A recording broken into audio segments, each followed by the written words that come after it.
Conservative leader Pierre Poilievre's leadership is under the microscope this week as Conservatives are gathering in Calgary. For the first time in nearly 3 years, the party is holding a national convention where Mr. Poilievre will face a leadership review. Now, this comes after the party fell short to the Liberals in the last federal election. For more on what we can expect at the convention, joining us from Vancouver this morning is James Moore, former cabinet minister under Prime Minister Stephen Harper, who I understand they are celebrating the 20th anniversary of him being sworn in as Prime Minister this weekend as well. Good morning. Good to be with you. It is widely expected that the Conservative leader, Mr. Poilievre, is going to pass this review. The latest Abacus data showing 79% of Conservative base view him favorably. Technically, he only needs 50% of this vote, but what does he really need in a showing this weekend? Well, I mean, I think the number around what that poll shows is probably what you can expect. I would expect him to get north of 80% of the vote. But look, in our 24/7 constant everyday, news environment, the reality is his leadership is under test all the time. And there will be an apex moment within the Conservative Party and a conversation around his leadership this weekend. There's a lot more happening at the convention as well. But within the party, Pierre Poilievre is deeply respected. People know him in the party personally. I mean, he's really one of the hardest working politicians that I've ever seen in politics at any level.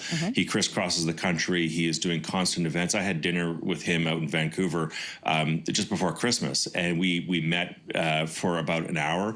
And it was about 7 o'clock in the evening, and I was the meeting, I think, number 13 of the day, and he had 2 more after our gathering. So, I mean, he is somebody who has earned the respect of Conservative Party members, and Conservative Party members want him to do well.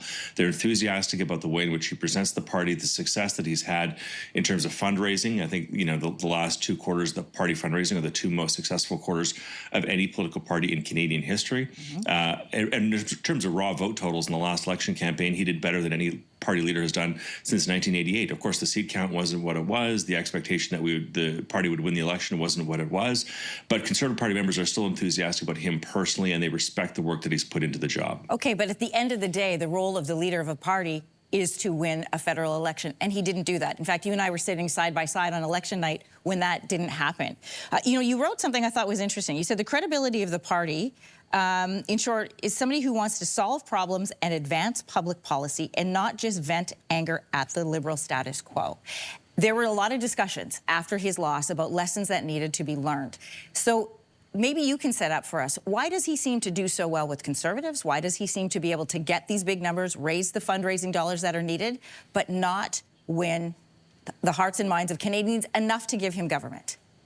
Well, I think there's an interesting shift that he's shown, frankly, just in the last couple of weeks. Prime Minister Carney got a lot of kudos and respect for the presentation that he did on the global stage at the World Economic Forum in articulating a Canadian perspective, but I think a broadly shared perspective by other countries around the world around the belligerence and irresponsibility of Donald Trump, as Donald Trump's approach to Greenland, Donald Trump's approach to tariffs, trade, the global economy, America's historic place as a NATO leader. And a lot of the world is very angry and anxious and upset in the way in which Donald Trump is approaching things. Mark Carney approached that with a very clear and concise vision about how the world should counterbalance that. And for the first time, I think in memory, the leader of the official opposition in Canada, Pierre Poilievre, said the Prime Minister was correct, and that this is a Canada First moment, and he's going to come back to Parliament with some substantive policy ideas.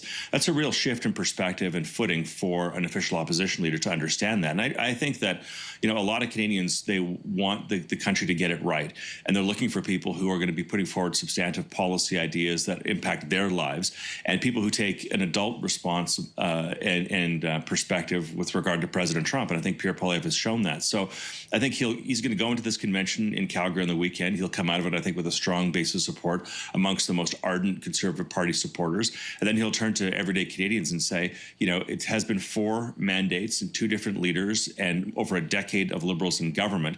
And we have a moment here with Donald Trump. But if you look into the horizon, into the future, do you really think that the next 10 years will be best served by the same domestic policies that we've seen for the Liberals for the past 10 years? And I think there's an avenue there for him to be success with putting forward practical policies for everyday Canadians that'll make their lives better. And I think there's a receptive audience for him to make that presentation. A receptive audience in Alberta for sure. The party has lost 2 Conservative MPs to the Liberals. Prime Minister Mark Carney has been asked whether a snap election is in the works. So let me ask you, Is Mr. Poilievre in a favorable place for another federal election? Well, at the moment, the Liberals are doing very well in the polls, so perhaps not. But for Prime Minister Carney, though, to call an election because you're 5 or 10 points up now is always a risky game. You know, everything can go pear-shaped in an election campaign. We've seen that in different jurisdictions over the years. I think for any Prime Minister, yeah. Well, and look, I remember we were in a similar dynamic back in 2008 to 2011. I know old man Moore here, right? But in 2008 to 2011, Stephen Harper was doing really well in the polls, and it looked like we were going to maybe get a majority going into the 2008 election campaign. And the campaign didn't turn out as we hoped it was, and we got stuck in a minority. And we learned a lesson after that campaign that, you know, as long as the government's agenda is moving forward, as long as the government can govern effectively, whether you numerically have a bare majority or numerically have a bare minority, if the dynamics in Parliament are presenting themselves in a way that the government can still get stuff done, then it kind of doesn't really matter whether or not you officially have a majority Parliament. The difference can be seen at committees, but if Prime Minister Carney feels like he can still pass his budgets, he can still, you know, have his major project office churning out projects that are of national benefit, and he's moving the ball forward on domestic policy, as long as he's doing that, then he doesn't really need to call an election campaign. You know, election campaigns are not just sort of ego trips to see, get a barometer of where your popularity is with Canadians, because there's a high risk in a campaign. You can screw up. The opposition can look really good. A leaders' debates can go badly. Things can happen. Hillary Clinton had a 99% chance of defeating Donald Trump on the day of the election, and it didn't happen. So elections are a risk. So I think as long as Prime Minister Carney is moving the ball down the field and getting done what he aspires to get done, I don't think you'll see a campaign anytime soon. Okay, but I asked you if you think that Mr. Poilievre could win this next election if there is one coming in the spring.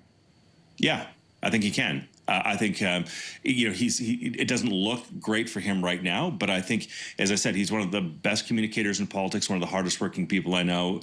He's experienced in politics, and like most things, when you're unsuccessful, the second time you try to climb that mountain after having not been successful, you might choose a slightly different route. You might bring some different equipment. You might have a different approach. And I think, you know, by the time the next campaign comes around, Prime Minister Carney will have absorbed some damage from promises not kept, some expectations not met, and Pierre Poilievre will maybe learn a different way in order to put his platform forward that may have receptivity with the general public. Maybe not, but we'll see. James Moore, former cabinet minister under Prime Minister Stephen Harper. Thanks for your time today. Appreciate it. Pleasure's mine. If you like that video, make sure to subscribe to the Your Morning YouTube feed, where you can find all kinds of new content posted every weekday morning.